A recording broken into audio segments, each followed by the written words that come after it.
Production of Kansas City Week in Review is made possible through the generous support of Dave and Jamie Cummings, Smithfield Foods, Haas and Wilkerson Insurance, and by viewers like you. Thank you.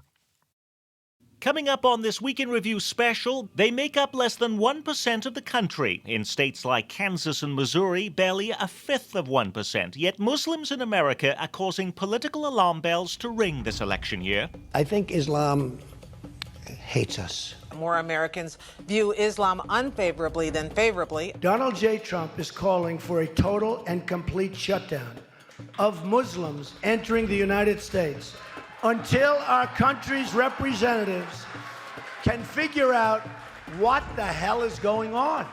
States, too, are expressing concern. This Governor Sam Brownback is joining other Republican governors asking to block Syrian refugees from settling in their states. A Muslim group now firing back against an anti-Muslim rant by an elected official in Kansas. Unlike the president, my father was a Christian, not a Muslim. Missouri lawmakers also pushing this year an anti-Sharia law bill that would block the Islamic moral code from being used in Missouri. When you consider what Sharia does, especially in the treatment of women, I think you'll agree that Sharia is something we don't want in our state of Missouri. Kansas passed a similar measure 3 years ago. In cases involving either spousal abuse or assault or other crimes against persons, sometimes defenses are raised that are based in Sharia law. As concerns grow, so do attacks on area Muslims from Missouri mosques. Threatening voicemails left at a mosque in St. Louis. Come my way, and I'll dare you all, cut your head off. To a teen at Olathe East High School. 16-year-old Malik Mansi says the hateful messages started Thursday night on social media. Messages warning, "Don't come to school tomorrow." Another, "Malik, tell your uncles to stop terrorizing the U.S." They think I'm Muslim, all Muslims are terrorists. To a 15-year-old Muslim boy intentionally run down and killed outside his mosque in the heart of Kansas City 15 months ago. He even wrote the anti-Islamic message in, quote, "The Quran is worse than Ebola," end quote, on his own Chevy SUV. This week we're on a quest for understanding. We're on location at UMKC, partnering with KCPT's new faith project, Beyond Belief, and the American Public Square to take a closer look at what it means to be a Muslim in the metro. We take you inside the homes of area Muslims, get a young person's take from KU student Zoya Khan, examine what's happening on the ground with U.S. Attorney for Kansas Barry Grissom, and hear multiple voices of concern. Dick Jones, the Kansas lawmaker who pushed to block Syrian refugees from coming to Kansas. To author and commentator Jack Cashel, whose recent book, Scarlet Letters, laments that to question the actions of Muslims is to be branded an Islamophobe. The moderator is American Public Square founder Alan Katz. And to give us a better sense of what it means to be a Muslim here in Kansas City, former hospital executive and Muslim leader Manal Shabir. So I have been living in Kansas City since 1980. As Alan said, I went to school here. It has changed a lot since I've been here. And I have 4 boys. My husband was a physician who practiced in Kansas City until he passed away. And I was a healthcare executive for 18 years at CronLet Health. So up to the point of 9/11, I was just like you, living my life, doing my work, being a good contributor to our society. And then the events of 9/11 happened where all of a sudden we were called names. So specifically my children were called names. And just like any mother, I said, this cannot be. I have to do something. Because I think it's important. Because when you look at me, unless you know me, you may think that I'm not from here.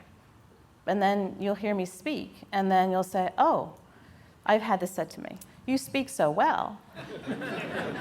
And I'll say, well, thank you. And then a question will come up, so where are you from? And I'll say, well, I live in Kansas. No, where were you born? Oh, I was born in Philadelphia. No. What they really want to know is why do I look the way that I look, right? They want to know why my color is this way. Why is my name the way it is? And then I'll say, oh, well, my parents came from India. Well, I thought India was primarily a Hindu country. And I said, well, it is. but 20% of the population of India are Muslims. It's going to surpass Indonesia as the largest concentration of Muslims in the world. So when you look at Muslims in America, there are about 7 million Muslims, and about 40% of the Muslim population are African American. And then we've had influxes of immigrants, like my parents came in the early 50s. And what we've been doing as immigrants and the next generation of Muslims is teaching our children how to be good citizens, how to be good Muslims at the same time. Because it's not like you're one or the other, we're all of this. I'm a mother, I'm a grandmother, I'm a Kansas Citian, I'm a US citizen, I'm a Muslim, and my heritage comes from India. Nick, one of the issues that has affected the whole community, including the Muslim community, has been this issue of immigration, and particularly in what's coming out of the Syrian situation. And I think you've been on record as having problems with that. Can you talk to us about that, will you? The immigration is probably the most pressing thing that we're faced with. If this was any other time and place, it might be considered a crime to move so many people so far away from their ancestral home. A lot of Americans have difficulty with that because they can't understand why Turkey and other countries on the periphery, why they can't be sent there. But one of the things I think we all should really consider is that there is a huge difference between bad manners and racism. And oftentimes, if you're wearing hijab or other costume that is unusual to the community you're in, you'll have a tendency to stare, and children will have the tendency to make remarks. That should be taken care of in the home. We'll go back for a second here to Zoya. You're the youngest member of this panel. You've grown up here as a young Muslim woman. What's that like? I'd have to say I'm very lucky for being born and raised in Kansas. Kansas is definitely one of the most accepting and opening environments that I can imagine. But there are always bad apples here and there, and you will experience rude language, rude gestures. So it's been a mix of good and bad, I'd say. Especially moving to the University of Kansas, it's a much different environment because so many people, for them, it's the first time that they're meeting a Muslim or that there's a Muslim in their class. So it's been an interesting experience seeing people, staring at me, people not understanding that I can speak English or that I have something, to add to the conversation that will enhance the conversation. And Barry, tell us a little about what's going on the ground from law enforcement perspective and where you think things are shifting or not shifting. Well, at the Department of Justice, our number one priority is to make sure that we protect our citizens from acts of terror. I'm always a little leery when people describe threats as a Muslim threat. Threats are threats, and we pursue cases when the facts present themselves. It doesn't matter what the religion is. I was talking earlier with someone, I found it interesting that when an act is committed by someone, they are described as a Muslim terrorist, which paints all Muslims. Now, when the gentleman went out to the Jewish Community Center 2 years ago, a white supremacist, and killed 3 innocent, wonderful people, his background, his white supremacist background, was from the KKK. He believed what he was doing, that the New Testament gave him a liberty to do that. But he took that, he perverted the teachings of Christ. Was he described as a Christian terrorist?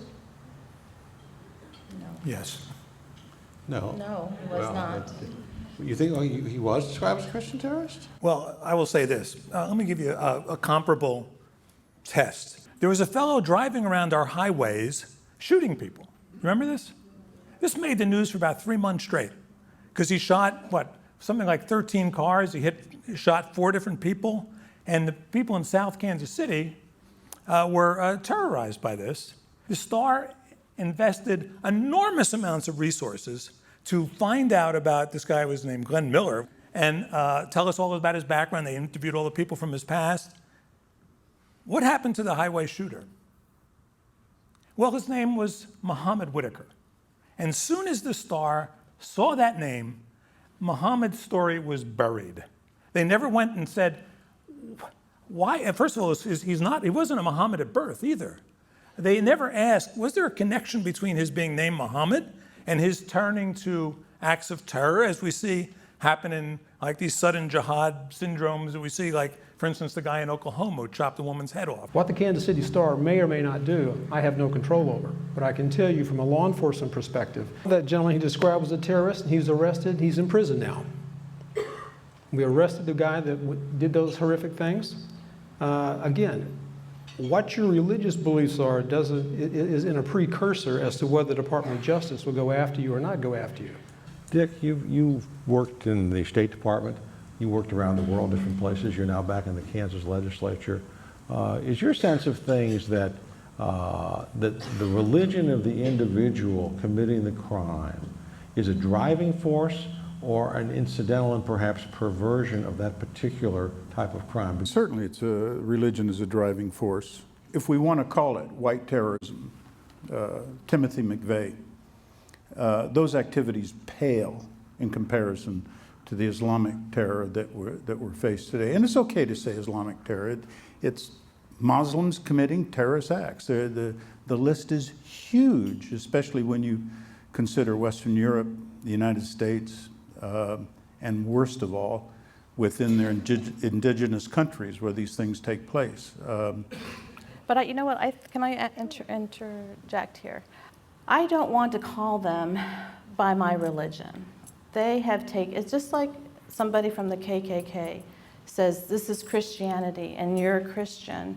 You wouldn't like for your religion to be represented by the KKK, and you will do everything in your power to communicate that's not Christianity, correct? Excellent point. Okay, so same in this side of the fence here, is that as a Muslim, the reason that I become more vocal is because people like yourself has not gotten to know someone like me. So you would never look at me and say, Muslim terrorists. You would never say that to me. I would if you committed something. No, you would. No, I'm talking to me. You would never say that. Let me answer before you get too far down the road. Those people that do those acts, we don't call them, or we wouldn't even recognize them as Muslims because they're doing the things that's against our faith. Christians committing the same sort of crime, now this is hypothetical, would not be tolerated in our society, either by the parents of those people committing the crimes or by the community generally. Christians would not tolerate it.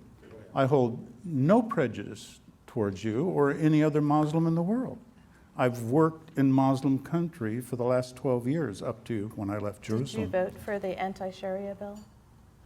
I would vote for the anti-Sharia bill. Yes, I would vote. Why would you do that? Well, for the same reason I'd do it for the Mormons in Utah. I don't want them imposing their religious laws on the Constitution of the United States. It doesn't belong. Do you know if any Muslim has asked to do that? We're going to get to that in just a second. We have a question from the audience. We promised we're going to include them in this conversation. I'm looking forward to your answers on that, Manaz. Mary is with us, and she has a question. Mary, would you mind standing for us? Yes. Just briefly, U.S. military intervention is a huge cause of the chaos in the Middle East. We've been interfering there for 15, 30 years. Why shouldn't we be responsible to take refugees who want to come to the United States? What did Colin Powell say? The Pottery Barn rule, if you break it, you own it? How many years did you say? 15 or 30 years at least, and more. We've been interfering over there. 215 years. Military intervention by us. 215 years worth of interventions. In order to have a comprehensive understanding of our impacts on the rest of the world, we really need to take into account that there are perspectives that are differing, especially from people within the Middle East. And it's different when you don't have direct roots or you don't have direct experience or conversations with people that are being directly affected by, intervention in the Middle East. And even going back a few minutes, when you were referring to the hijab as a costume, I'm not celebrating Halloween every single day, right? This is part of me. This is part of my identity. This is part of my faith. And when people say that, hijab is a costume, that's saying that, what I'm doing and who I am is not genuine. But here's the essential irony, if I could address what you just said, is that Muslims are culturally very conservative around the world. Is that fair to say? I don't think so. No. When it comes to issues of family, women, Well, no, wait, abortion, just a second. gay rights, are we? Jack, you asked them a question. They didn't give you the answer you wanted. So either one of two things happens here. If you would like to expand upon why you think they're conservative, I think that's great. We have a fact checker here, so I pulled out my one index card. Let's see. Should society accept homosexuality? This is the Pew Research Foundation. It's done within the last 2 years. Pew is a good liberal, and actually they do a very good job. And this was taken throughout the Middle East and Northern Africa, the pool from which we draw our immigrants right now. Should society accept homosexuality? In the most liberal of those countries, Turkey, the answer was 9%. And Germany was 87%, by the way. In the less tolerant ones, it was 2%, and they dare not ask that question in Iran or in the Islamic State. Do you have a very unfavorable view of Jews? In Jordan, 99%. In Lebanon, 100%. A woman must obey her husband, 87%. That's throughout that region. 56% of those who believe in Sharia law support executing those who leave Islam. The fact checkers looked these up. And when it came to do you believe that suicide bombing is justified, most Muslims in the Middle East and North Africa said no, but in certain countries, as many as 40% of the people said yes. Now, do you have for American Muslims in your list? this is our immigration pool. No. No. But I know I answered your question. No, just hold on. First of all, we have a fact check sign over here. You got something for me over there? Okay, we've got lots of questions and we've got a fact check. Let's do the fact check first and let's do some questions. Scott, let's go over to you. What was the fact check item here? So the question was Frazier Glenn Miller ever referred to as a Christian terrorist by the media? And the answer is no, not directly. They referred to his association with the Ku Klux Klan and the White Patriot Party. He was more often referred to as a racist. And so questions, we have Kevin in Merriam. If the vast majority of Muslims are opposed to violence in the name of Islam, where the heck are the millions of outraged Muslims protesting against ISIS? Kevin asks. Okay. Manash, jump in. The group of people that they're killing, the majority of are what religion? Muslims. 99% of the people they're killing are Muslims. What they do as a terrorist act is they'll get someone who's a Westerner and then they'll do an atrocity in front of the media, and then that is what gets us scared. I get scared, just like you get scared when we see these things. But we don't see what's happening as we even speak right now. What's happening to the Muslim communities that are being impacted in Syria and Iraq right today. There are people who are being killed as we speak, and they just line them up and they shoot them. Boom, boom, boom, boom, boom. You don't see this in the news because it doesn't get covered here. What you do get covered if it's someone who's from the West. So where are the Muslims condemning this? Just Google Muslims condemning ISIS if you want to, and you will see slew of list after list. Coming up on Muslim in the Metro, more questions from our audience at Pearson Hall at UMKC, but first we take you inside the home of the Malik family in Overland Park. KCPT's Redream project has been tracking diverse voices around the Metro. The Malik family, who came to the United States from India in 2007, is one of those stories. You come over here, and over here you have nothing, zero. We had nothing. All we had was clothes. And we had to start all over. Like, we had to buy everything. We are citizen last 1 year. So we are American, Indian American. Until we give that test of citizenship, you go through the history and you read about it. You don't know what this country was, and you just feel you live an intimidated life here, like, okay, you're an outsider. But sometimes you feel that you are a person out of place somewhere, in between people who don't want you to be here. You get that feeling sometimes. My name is Ayan Malik, and I'm 14 years old. I go to Blue Valley Northwest. high school. I'm a 9th grader. I do feel like an American just because I've been living here more than half my life. Like, people like don't even notice that when I tell them that I was born in India and I came here just like about 7 years ago, they're like, you don't even have an accent. And I'm like, I do sometimes, just not all the time. At UMKC, there's just so many that wear the hijab that everyone just knows why we wear it, so I don't get questions on that. But if I'm like at an event that I'm the only one there wearing a hijab, then I do get asked a lot of questions.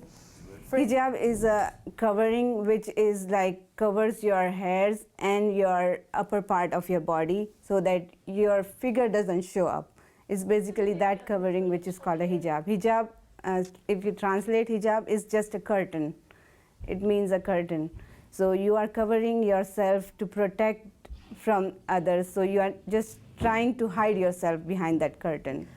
Like, this lady stopped me in the parking lot and she was like, can I ask you something? And I'm like, yeah, sure. And she's like, why do you wear that? I was like, are you talking about my headscarf? And she's like, yes, why do you wear that? I see a lot of people wearing it and I just don't understand. And I'm like, it's a part of my religion. It says in the Quran that women should cover their, it doesn't specifically say the head, but their beauty. In Islam, females have a very high respect. So it's something like they try to protect the females in the society. So it's like protecting yourself from the evil eyes of other people as well as guarding yourself also. I told her that, and then she was like, so you look really pretty without your hijab. And I'm like, I'm just like, I guess so. And she's like, but if you look pretty, why don't you just take it off? And I'm like, that's the point. You're supposed to hide your beauty so people judge you for who you are and not what you look like. So I just want people to know that we are not different. We are just following a belief which commands us to dress the way we dress. مالك يوم الدين إياك نعبد وإياك نستعين. Well, I go to the mosque like 3-4 times a day. I go to memorize the Quran to know more about my religion and not just to go like with the flow, with what most people do. I wish that non-Muslim Americans would think that Islam is not what they think it is. It's not a religion of like war. Well, when you greet someone, you would say Assalamu alaikum. And then that means peace be upon you. And then the person would say back, wa alaikum assalam, which means peace be upon you too. The media is playing a big role in putting a negative effect on the image of the Islam. So if something happens and the person doing it happens to be Muslim, then it becomes an act of terrorism. Yeah, and it becomes an act of Islam instead of just portraying that person. There's 99% of Muslims that are on the opposite side of like that 1% that are causing all these problems for the other 99%. I think it's just ridiculous. We're all individuals. You can't judge a crowd because of one individual. Okay, I want to go back to the issue of Sharia law because it was brought up here. A number of states have decided that they should ban Sharia law. Legally, is there any way that Sharia law or any of these other things is a threat to constitutional law? Well, as we all know, to change the Constitution, you have to amend the Constitution. I can imagine 2/3 of the states changing the Constitution to adopt Sharia law any more than I can imagine them adopting papal law, or any more I can imagine them adopting the tenets of the Mormon Church.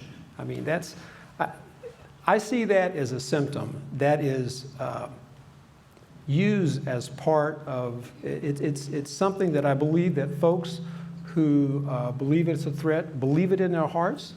I respect their beliefs, but I think it is a belief that is born out of fear, that this is just one more wave of a change that they see in some negative light that's going to overtake our nation. No, I don't have any real concerns about Sharia law. Sharia law is pure Islamic.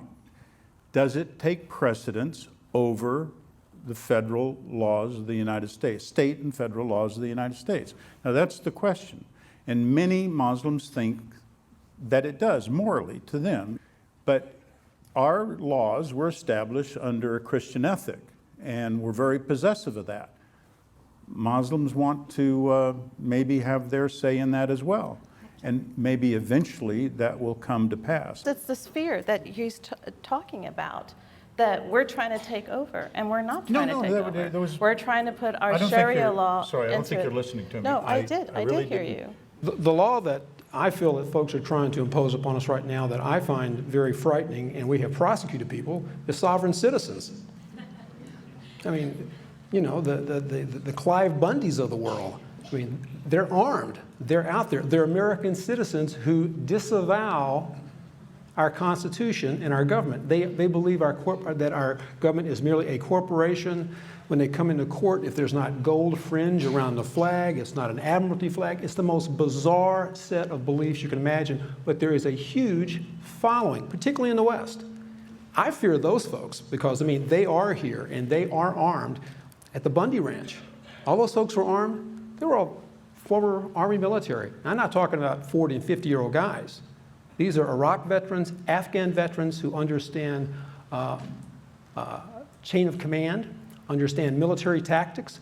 That's the law that's out there that I'm concerned, because we have prosecuted people who come in and stand up and disavow the United States so that they can run their enterprise, which happens to be moving drugs or human trafficking. They think that the federal government has no place, that it doesn't exist, it's a sham. That's the one that concerns me. Now, maybe there's a coming wave of Sharia law out there. I haven't seen it. I'm not saying I'm an expert on it, but the one that concerns me is the one that my folks are in court prosecuting people who are taking property and threatening lives of American citizens. What does Sharia law mean to you? To me, Sharia law is just moral codes within the faith. It's nothing that overrides the Constitution. It's actually part of Sharia is to abide by the laws of your nation. It comes out of lack of understanding of what that means. It's similar to papal law or to the canon law. Just because it's a word that sounds a little bit foreign or it's not in English, where it's easier to be afraid of it. And to take a few steps back, when you were talking about how America is founded on Christian values, I don't think that's an accurate description of what America is. Our founding fathers looked at many different moral codes when creating our Constitution, including the Quran. Actually, Thomas Jefferson has a copy of the Quran in his library. Okay, Jack, there's a paradox at the heart of this whole conversation we're not addressing. And let me see if I can lay it out as well as I could. In 1993, the Reverend Robert Meneely, Village Presbyterian Church, got up in his pulpit and denounced what he called a threat far greater than the old threat of communism. That's a direct quote. Look it up. He was talking about the Christian right in Johnson County. And what troubled him about the Christian right is that they were, not that they were setting off bombs or killing people, but that they were running for office. He said they were going to impose their values. Anti-pornography, that was a quote. Denial of a woman's right to regulate her body. These are the kind of things that, conniving, that was the word he used, to get prayer back in public school. The communists killed 80 to 100 million people. And he was comparing the Christian right in Johnson County to communism, international communism. What was the consequence? The Star called him a drum major for justice.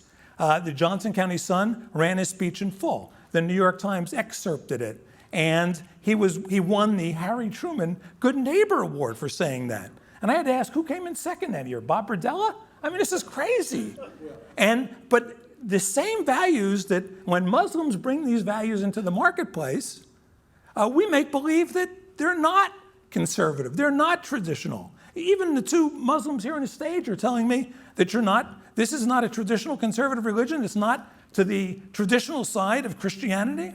There's 1.6 billion Muslims in the world, and how we practice our faith could vary from one person to another.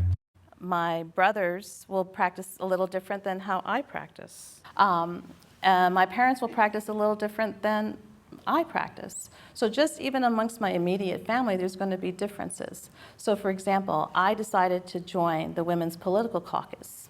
What does the Women's Political Caucus do? They give money to candidates who also give freedom for women to choose how they want to take care of their body. When I told my mother this, she immediately went to the place, oh, wait, you mean they do abortions? And I said, no, Mom. They take care of the whole women's issues. I said, I can't tell a woman how to practice their body. I can't. It's just like I can't tell them to be a Muslim. They are going to make a choice for themselves on how they're going to do it. Just like that, I said, I'm going to practice being a Muslim. They're going to choose to practice however they want to practice. Nick, you got a question? We got lots of questions. Mike Turvey in Shawnee. Where are you, Mike? Great. I'm coming over to you with the microphone. And your question for the panel is what? In the Muslim faith, in Islam, who speaks to the public? Christians are used to knowing that the hierarchy of the church that they're in, who speaks officially. I think within the Christian community, you might find some disagreement as to who speaks for the Christian community. But go ahead, Benar. Well, that's what I was going to say. If every Muslim would want to raise their hand right now, they speak for themselves, because the way we pray, we have a one-to-one relationship to God. We don't need to have somebody in front of us, but we do have someone to lead us in prayer, and we do have an imam that's in our audience today. And you can go to him and ask for guidance on religious law. But when it comes to all of these issues, we can look at our own way of how we practice, how we were taught. From different schools of religion, there would be a hierarchy in the imams, and there's hierarchy even to in the Iranian faith over there, that they have ayatollahs and marjas that give guidance to the jurisprudence of the Islamic laws. Nick, you got another question? Yes, we have another question from the Reverend Bob Hill. What can conservatives do to dispel the willful ignorance expressed by so many conservatives, particularly during this political season? I'm going to answer that question. I'm going to reject that question. I totally reject that question. And I would ring the civility bell on that question. Do we hear the civility bell? The willful ignorance of conservatives? I think there is validity to that statement, and I've experienced it firsthand. And I think it really comes down to getting to know people and understanding that Muslims are Americans and that we're people and we're just like you. And it's understanding that and building personal relationships. Yeah, because I would love to have the conservatives, Republicans get to know the Muslim community. Well, I would wish, and this is what I don't understand. I think you guys are being disingenuous by telling me that you are somehow representative or there's no representation. What you are representatives, I think, is the positive influence of American values on the Muslims in America. That's what this topic is about. Right, and I'm saying that you are who you are, less because you're Muslim than because you're American. If you go to Cologne, Germany, you're going to find thousands of people who haven't had that experience yet. No, exactly. Well, this is what I would tell you, and this is what my one son that's sitting in the front, that I can practice my religion the best in this country. I can speak because of the freedom of speech. I have the freedom of religion, and I can practice because of this country. In no other country could I do that. This is Mary in Kansas City who asks, do the panelists foresee any change in worship practice to allow for greater participation by Islamic women, especially in the United States? Women practice in Islam the same as everywhere else. I'm not sure how to answer that question. Well, there's an ayah in the Quran that says, I made you from a single egg. And there's nothing that makes us better than the other except on how pious we are. So from the Quran, it's telling us we're all equal. Now, when we do our prayers, sometimes people interpret that because the men are in the front and the women are in the back, that we're not equal. The reason that the men are in the front and the women are in the back is because we prostrate when we pray. So that means that we're on the ground and our derriere is up in the air. So we don't want to have that in front of men. We want to be in the back. Bob asks the question, how many of our non-Muslim panelists have been to a mosque to visit, worship, learn, or study? What was your experience? Okay. Barry, what was your experience? Well, when I first got this position as the U.S. Attorney in Kansas, I reached out to our friends at the Islamic Center in Wichita. An amazing, amazing group of people, lawyers, doctors, mechanics, moms, dads, teachers. And they invited me to iftar after breaking fast of Ramadan. and invited me to go in and to be present when prayers are offered. It was different from what I was used to, but having been exposed to it, I'm a better person for it. Well, now, Dick, you spent part of your life in the Mideast, in Israel. What's your experience been like? A good amount of it. Well, specifically, you know, it's easy to say we're all alike and blah, blah, blah. And, you know, we do have a problem. It's called Islamic terrorism. That does not mean to say that Muslims in this room are part of that. You could have just as easily said if it actually existed, which you're bound to determine to prove that it does, Barry. But if you had, say, Christian terrorism, that is fine too, if we could identify where that is as epidemic as it is with Islamic terrorism. Now, our collective thought and idea is, how do we stop this nonsense? Not to have Christians and Muslims walking around with a chip on their shoulder. That's not the point here. The point is, how do we fix what we have? How do we make sure that those who, with their costume, and that is not a pejorative term, you might think it means Halloween, it's what you're wearing. But if she It's not what I'm wearing, though. Yeah, but if she asked you not to call it a costume, why do you still want to call it a costume? But she scolded him before he even asked him. She didn't ask me. Now, if she had a burqa Can you not on, call it a that costume? might be, to me, a little bit offensive, because I don't think that women should be forced to wear burqas. But a scarf on your head? No, fine. But Everybody does sometimes that, women you know? choose to wear it too. In some See, parts but of the we're world, getting they on do. an argument about wearing a scarf being called a costume. I'm sorry. Well, let me just jump we're a in. little too sensitive here. The thing is, You don't think so? More questions from our audience at Pearson Hall at UMKC straight ahead on this Week in Review special, Muslim in the Metro. But first, check out kcpt.org for more profiles on area Muslims. KCPT's new faith project, Beyond Belief, has been chronicling those stories. Meet the horse lover in the hijab, the South Kansas City woman who's still confusing her neighbors 20 years after converting to Islam. I can't even count how many times, whether it's been at the grocery store or out shopping at the mall or wherever I've been out in society. And I've had, you know, occasionally I'll get some ugly stares and I'll turn and smile and say hi. And that always takes people aback because, first of all, they don't expect an American accent. You know, they're kind of assuming, a lot of people operate on the assumption that Islam is a foreign thing. And so when they encounter somebody like myself, who is obviously from here, born and raised in Independence, Missouri, about as American as you can get, it always takes them aback. Plus, an Olathe East High School student guides us through a Muslim prayer ritual. In this prostration, it is known that we have our deepest connection with Allah, with our God, and in this moment we can ask for forgiveness, for guidance, for whatever we may need. See those stories and more at kcpt.org. Well, thank you. As I think all of us know, Oklahoma City and several other major U.S. cities, and now, of course, the Kansas City region, have been the scenes of deadly domestic terrorist attacks by persons who are anti-government white supremacists. And yet in recent years, we haven't gotten any funding from the federal government as we used to through the Urban Areas Security Initiative to kind of prevent and prepare for those kind of attacks, because that funding has gone to mainly port cities, and it seems like the federal government has been more focused on the threat of foreign-inspired terrorism and kind of put domestic terrorism on the back burner. And I wondered if U.S. Attorney Grissom could explain any recent federal government initiatives to begin to put more emphasis on preventing and combating domestic terrorism as well as foreign-inspired terrorism. Very good question. We had a gentleman who was a self-described jihadist in Wichita. And I say self-described, he became a jihadist on the internet in his basement.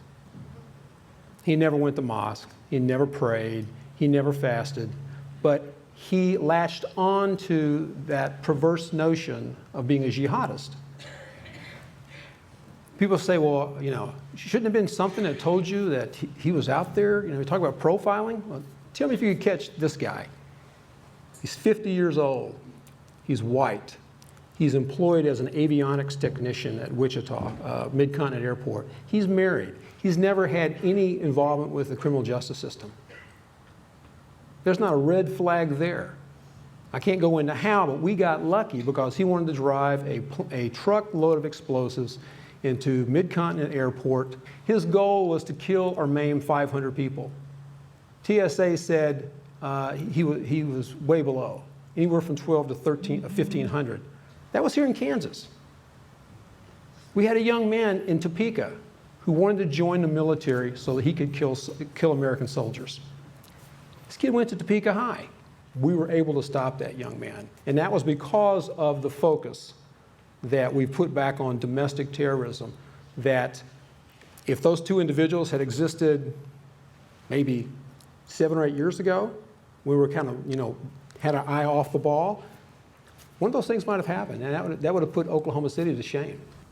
Okay, let me take that one step and sort of moves into an area that I think that everybody talks about, and that is this issue of profiling. I can think of no greater waste of resources than pulling over every white male former military person I can find, because that fits the profile of Timothy McVeigh.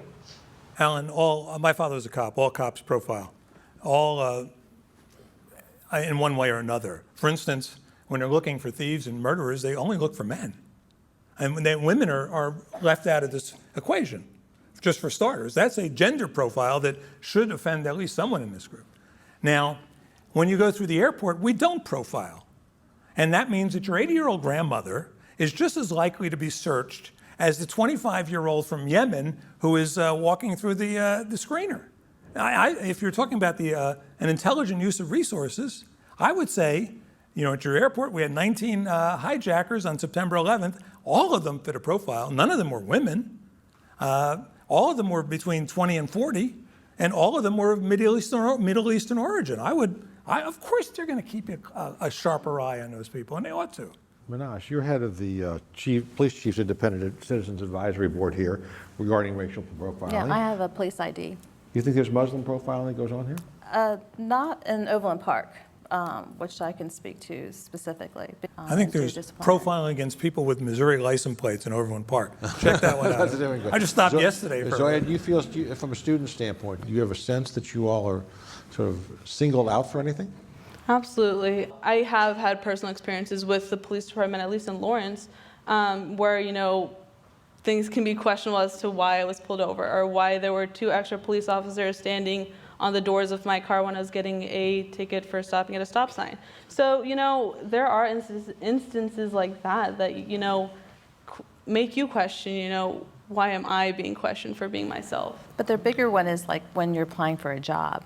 Does somebody make a decision? So let's forget the police part of it. Let's look at just in general, when you walk into the store, how people perceive you. Or when you're applying for a job and they see your name and they go, oh, Muslim. What do? Do they say, oh, good, Muslim? Or do they say, oh, Muslim? Your question for our panel, Mindy. So as a person who was personally affected by hate crime at the Jewish Community Center, I have made it a point to try to learn more, but I see both sides. So I want to ask the Muslims a question, and I'm going to ask those who are non-Muslim a question. So I'd like to ask the Muslims first. Could you allow those of us who don't know that to not call it a costume? And then I'd like to ask the non-Muslims that when you say something that is wrong or stupid and they look at you and go, I can't believe you said that to me, can you take that and learn from it? We've been doing talks and lots of talks and presentations over the last 20 years. We've invited several of you to attend and learn more. And we always have ourselves available to come to your organization and speak and provide education, because that's how we eliminate fear. That's how we eliminate hate, is by if we educate. Dick? Yeah, I would say... I'm sorry. Yeah, Jack. Jack, yeah. I have a lot of relatives who are Italian. And I know, here's some things I know, that the mafia is an Italian organization, Sicilian organization. I never think for a moment that my relatives are mafiosi. And I don't like to have to walk around them wondering whether they're going to think that I'm thinking that they're a mafia member. Most people can make that distinction, but we're always, the problem is now, in the United States, certain groups have put eggshells around them. And you have to walk on those eggshells very carefully for fear of what they might think or might do. So sensitive that it breaks discourse. People don't even want to talk to each other or be with each other. Can I just say one other thing, Alan, though? The thing that's happening right now to our children, they're watching the presidential debates, and I really, frankly, don't want them to watch anymore because of the poor representation they're showing of being men speaking in a nice, coherent way. You can have a difference of opinion, but you don't need to be doing what they're doing. And for some reason, why have they chosen to gravitate on anti-Muslim or anti-Islam? So there's no reason for that, I don't believe. Well, there is, and all you have to do is go to Europe to see what it is. No, and we're talking about here. No, this is, well, America. Let's be clear here. The Americans and Muslims in America have not reached critical mass. There's not an issue with Sharia law here. There's not an issue about the issues that are taking place in Europe right now. Their children see grown men You're putting fear. espousing hate. No, that's not hate. I'm not a Trump supporter, but he didn't say that. I didn't say No, he did say what did he say? Muslims. What he said he wanted a temporary moratorium on the refugees coming from Syria. Does anyone here would like to respond to what Mindy had to say? Dick, did you want to say anything? Well, I just wanted to fall back to the one, since you made the remark on the costume. And if people were listening, I knew that she might have misunderstood, and I said it is not a pejorative statement, and it's just something that I wanted to say. I would have taken that to mean, well, maybe he doesn't know what you call that. Now, I believe it's a hijab. Did I pronounce that properly? Yeah, you could call it a scarf. You can call it hijab. But I don't know. I wanted to be, in kind, so I call it a hijab. But I wasn't absolutely positive to what it was. But you said But yes. And I'm not going to be that politically correct to change it. It's not a pejorative statement. You have to get used to that. So, and I think what we need to recognize is that I understand that you may have not meant it offensively, and I understand that, and I recognize that. But me telling you explicitly that I do not appreciate you calling it a costume should be enough for you to say that, maybe that's not okay for me to say. And it's okay. You make mistakes and we learn from that. And I've made mistakes and I learn from my mistakes as well. And it's about moving forward and progressing. And you're not going to know if you're being offensive sometimes. It's called a microaggression. There's those little things that aren't intentional, but they have a deep-rooted effect in the person who's on the opposite side of that. Well, I'll tell you what, though. If this were the Groucho Marx show, the duck would have just come down on the word microaggression. I mean...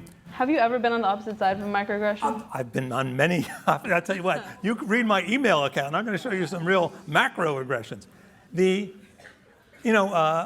the rest of the world, people are being murdered on a daily basis. They're being beheaded. They're being burned alive.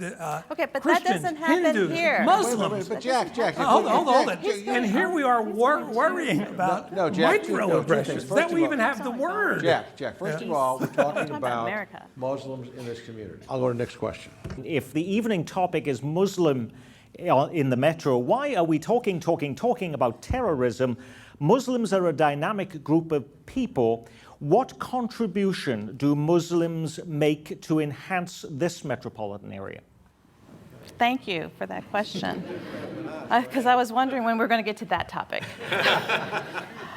So we have, in the midst of this room, we have physicians and we have engineers, we have IT folks, we have marketers, we have past school board representatives, healthcare executives making contribution. If you've ever been to St. Joseph Health Center on 435 and State Line and been to the Medical Mall, it's a $40 million project. I was the planner for that project.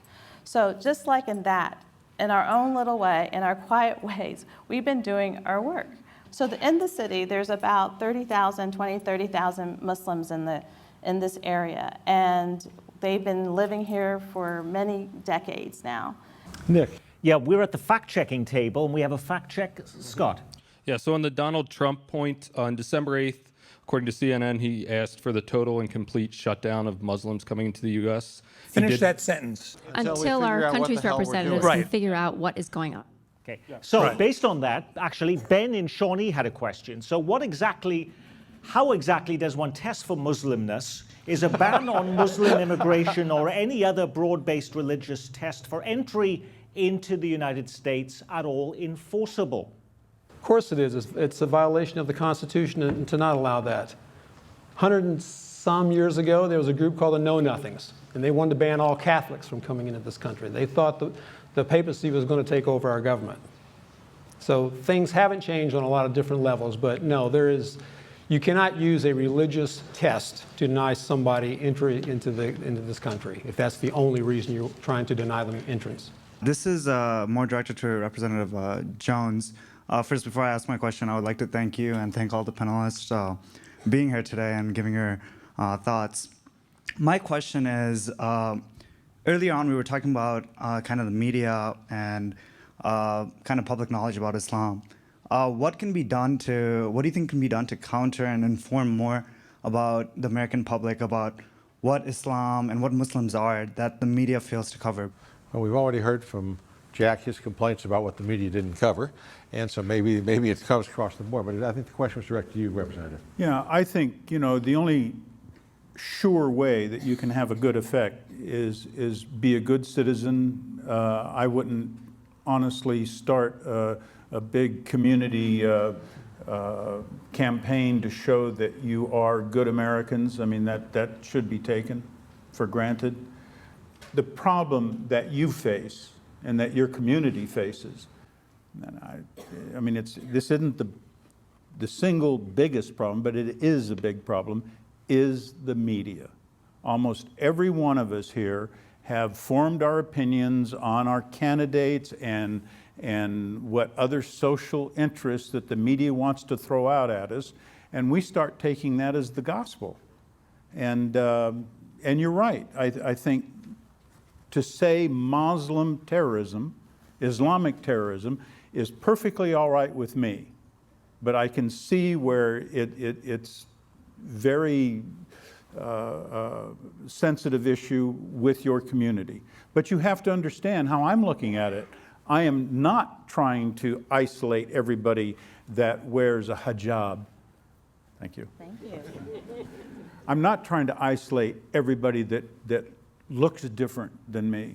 I am trying to identify a certain segment that is a world problem. Your term specifically Islamic terrorism, I know you don't mean it, you're not meaning to cover the whole entire followers of the religion, but saying those types of terms makes the public believe that it identifies everyone following the religion, including myself, who unequivocally, I'm an American.